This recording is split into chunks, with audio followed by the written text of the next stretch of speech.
terus jadinya lembah rembulan. Awalnya itu memang di sekitar sini ini banyak air yang berserakan. Oh, ya. Tidak terkumpul seperti ini, Pak? Nah, saya punya rencana, wah ini kalau saya jadikan embung sekalian untuk wisata, kelihatannya cukup menarik, gitu, seperti itu. Itu muncul tahun berapa, Pak? Berarti? Selamat datang di Podpos, podcast Pantura Pos. Assalamualaikum warahmatullahi wabarakatuh. Waalaikumsalam. Selamat pagi para pemirsa di program kita, program Pantura Pos, Podpos. Kali ini kita berada di lapangan ya, Podposnya. Dan ini yang pertama kita Podpos di lapangan. Dan saat ini kita berada di Lembah Rembulan. Desa Rembul, Kecamatan Bojong ya Pak ya, Kecamatan Bojong, Kabupaten Tegal. Kita akan bincang-bincang tentang potensi wisata, terutama Desa Rembul. Nah, pada pagi ini lumayan dingin ya Pak ya. Ya. Kita semalam menginap ya, semalam di sini kita satu malam menginap dan merasakan dinginnya Desa Rembul, terutama di Lembah Rembulan ini. Ini punya potensi wisata lumayan ini Pak. Nah, kita akan bincang-bincang dengan Kepala Desa Rembul. Nah, hadir di Podpos pagi ini Bapak Kepala Desa Rembul. Ya. Pak sinten nih Pak? Ibnu Effendi. Pak Ibnu Effendi. Tadi namanya panjang sebenarnya ya Pak ya.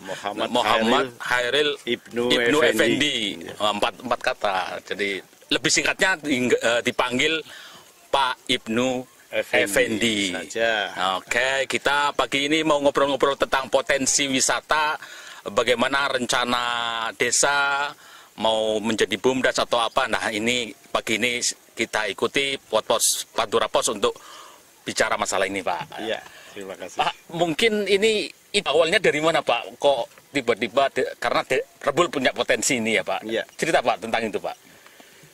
Jadi awalnya memang kami kesini beserta teman-teman pada saat itu penanaman pohon di sini. Oh iya. Pada saat acara ulang tahun Bayangkara. Oh, lentengnya Bayangkara. Ya, jadi saya suruh mencarikan lokasi penanaman pohon atau penghijauan hutan. Kebetulan di sini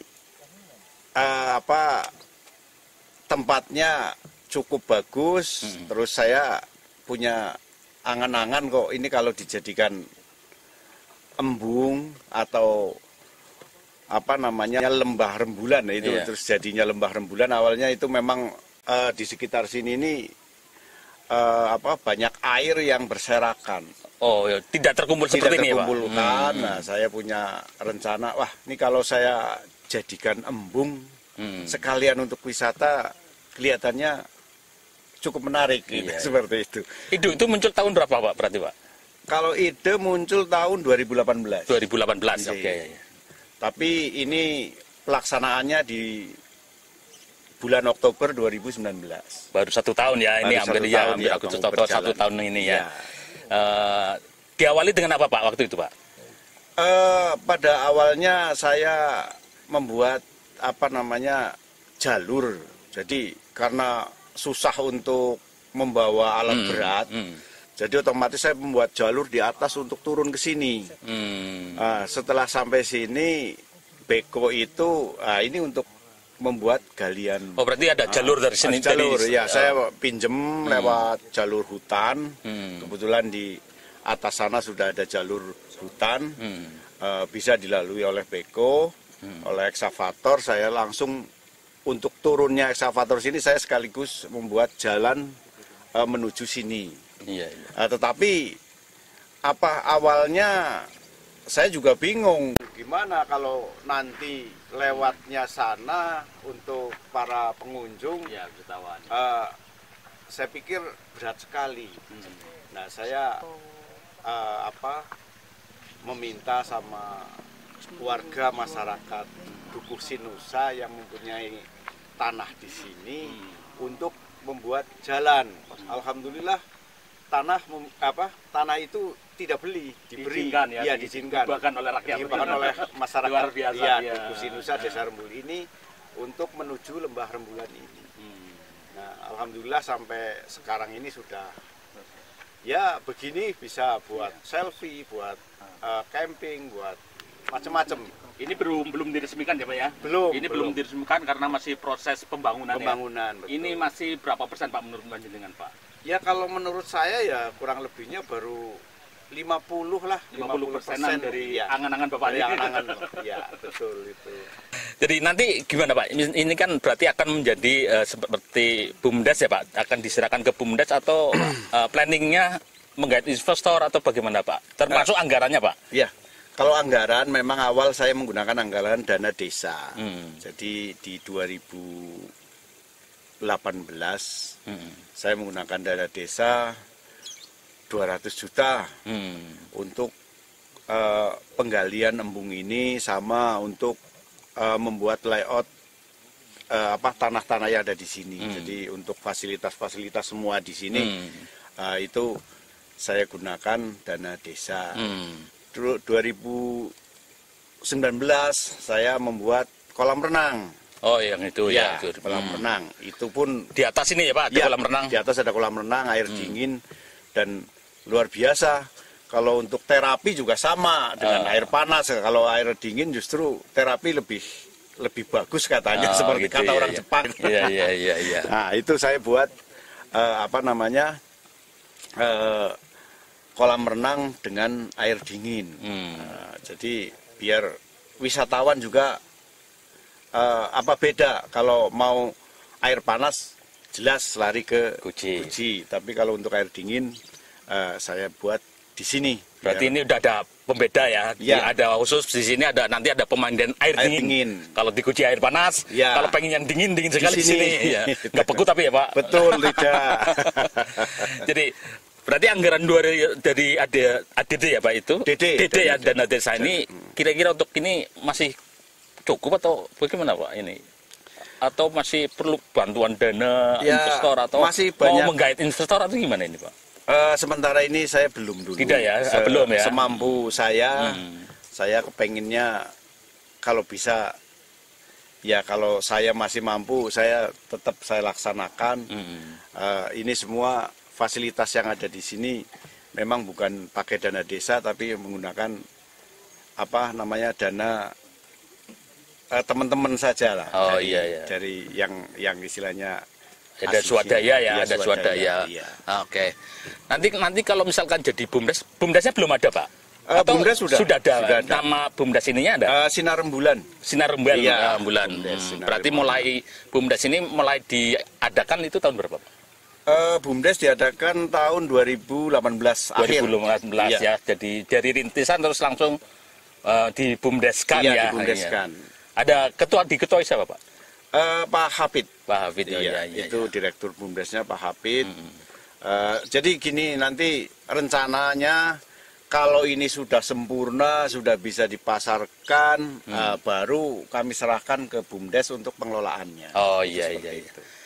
Nah ini kan ada nanti misalkan ada pemandian air panas, air dingin, air dingin, lalu ada penginapan ya. Betul. Ini di belakang kita ini, background kita itu penginapan yang lumayan unik ya, dari bambu. Ya. Itu jadi gubuk. Asal jangan gubuk derita Pak. Tapi ada penambahan ya Pak, ini kan baru 3 unit. Iya, 4 unit, baru 4 unit. 4 unit ya. Iya, nanti penambahan mungkin di sekitar sebelah timurnya. Oh, timur ya. Iya, karena memang tanah hutan ini, desa ini sudah habis untuk fasilitas-fasilitas dan untuk pembangunan selfie untuk segala sesuatunya. Saya mengembangkan, nanti saya kerjasama dengan masyarakat dan perhutani untuk pembuatan villa-villa. Ini kan masih ada misalkan villa wisatanya bisa digarap lagi, atau mungkin nanti ada bumi perkemahan gitu ya Pak? Betul. Jadi ini sudah kami rencanakan juga, memang untuk bumi perkemahan sudah ada tempatnya di atas, dan di atas hutan ini yang ada pohon-pohon pinus itu di atas sudah saya ratakan, sudah saya potong, sudah saya babat. Di situ juga untuk rencana untuk apa namanya camping. Dan saya punya angan-angan nih, saya punya rencana mau tak bikin helipad. Jadi barangkali ada pejabat atau mungkin orang-orang kaya yang kepengin apa namanya berwisata di sini atau di Guci tidak perlu menggunakan kendaraan darat tapi menggunakan heli. Bisa juga seperti itu angan-angan saya. Jadi saya kepengin mungkin wisata di sini ada kelebihan dari helipad itu. Siapa tahu Pak Gubernur atau mungkin Ibu Bupati atau Wakil Bupati atau pejabat-pejabat dari kabupaten maupun dari provinsi kalau mau singgah ke sini tidak menggunakan kendaraan darat bisa langsung heli. Mudah-mudahan ada investor yang masuk membawa heli ke sini. Seperti itu. Ini kalau tanah desa itu paling memakan luas berapa hektar, Bro? Kurang lebih 3 hektar. 3 hektar ya untuk wisata ini ya. Berarti nanti memang bagusnya dikerjasamakan dengan pihak perhutani untuk perluasan sepertinya ya, Pak ya. Betul. Ini Mbak ada dalam masa ini walaupun sudah belum jadi tapi mungkin begitu ini kan mesti akan banyak yang datang, Pak. Persiapannya atau memang sudah banyak pengunjung, Pak? 1, 2, apa 3 keluarga nginep ini? Alhamdulillah kalau pengunjung sudah banyak, tapi ya belum maksimal. Iya.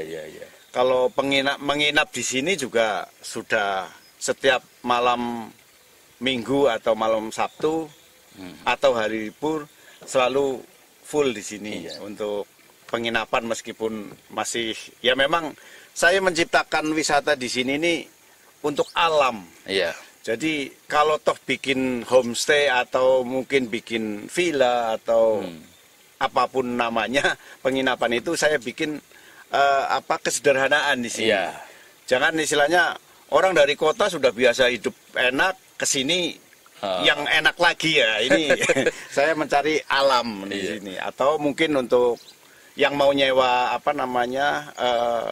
tenda juga di sini sediakan. Ada tenda juga kami menyediakan untuk bermalam di sini. Jadi tidak harus di villa atau di homestay nantinya itu seperti itu. Oke. Pak, tumbuhnya tempat wisata ini kan pasti akan membawa dampak ikutan, artinya berefek kepada masyarakat sekitarnya. Betul. Ini keterlibatan mereka mau sampai di mana, Pak, untuk pengelolaan tempat wisata Desa Rembul ini?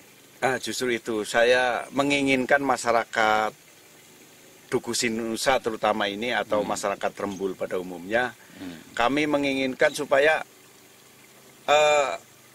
pertumbuhan perdagangan atau lain-lainnya itu ada di sini. Tidak perlu harus ke kota atau ke daerah-daerah lain. Jadi memang saya mempunyai rencana di samping untuk meningkatkan PAD desa, itu juga untuk menumbuhkan perekonomian warga sekitar sini. Itu yang kami inginkan dalam angan-angan kami seperti itu. Biasanya kan tumbuh misalkan ada pemuda-pemuda di desa ini bikin kaos untuk wisata sini. Betul. Atau mungkin kuliner di desa ini yang disajikan di sini. Itu kan seperti itu biasanya nanti betul. dampak ikutannya gitu ya. Betul. Oke. Jadi untuk kuliner juga mungkin masyarakat sini banyak seperti contoh jintul goreng.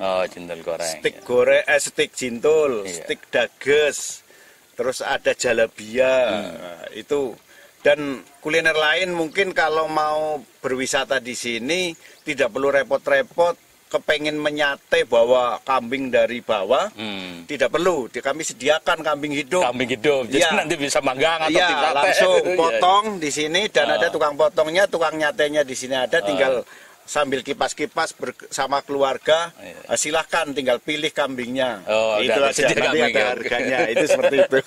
Menarik ini, Jadi kalau selama ini masyarakat sekitar sini kebanyakan apa sih? Mata pencaharian, Pak? Satu tani, kedua juga banyak pedagang. Jadi pedagang nasi goreng dari Desa Rembul itu sudah kemana-mana. Nasi goreng ya? Nasi goreng. Nasi goreng iya, ya terkenal nasi goreng. ya. Jadi terkenal nasi goreng. Masyarakat Rembul alhamdulillah banyak yang lari ke daerah Semarang, daerah Kudus, daerah Jepara, Pati. Jadi kemana-mana. Itu sampai malah di luar Jawa juga ada. Iya. Itu seperti itu. Tapi mudah-mudahan dengan tempat wisata ini tidak semua bedol desa, tidak semua harus mencari nafkah keluar, mungkin bisa mengembangkan di sini ya Pak. Ya. Betul. Jadi pemuda-pemuda sini saya harapkan juga punya kreatif masing-masing. Iya. Apa yang dia mampu di sini bisa dipasarkan di sini. Iya. Itu seperti itu. Waktunya sudah cukup Pak. Ini kita bincang-bincang tentang tempat wisata ini. Mudah-mudahan menjadi unggulan desa, menjadi BUMDes yang makin maju. Dan kita tidak jauh-jauh, misalkan orang Tegal harus kemana, cukup di sini. Ini kita ada kenang-kenangan Pak dari kita. Ya. Hanya sebuah kaos Pak. Terima kasih kasih sekali. untuk kenang-kenangan dari kita. Terima Pak. Demikian para pemirsa Pos Pantura Pos. Saya Muhammad Abduh, pemimpin redaksi panturapos.com, mengucapkan selamat bekerja karena ini masih hari dinas ya Pak. Iya. Selamat menjalankan tugas. Terima kasih banyak Pak. Terima kasih sekali. Terima kasih sama-sama. Sambutannya dengan kita. Assalamualaikum warahmatullahi wabarakatuh. Waalaikumsalam warahmatullahi wabarakatuh.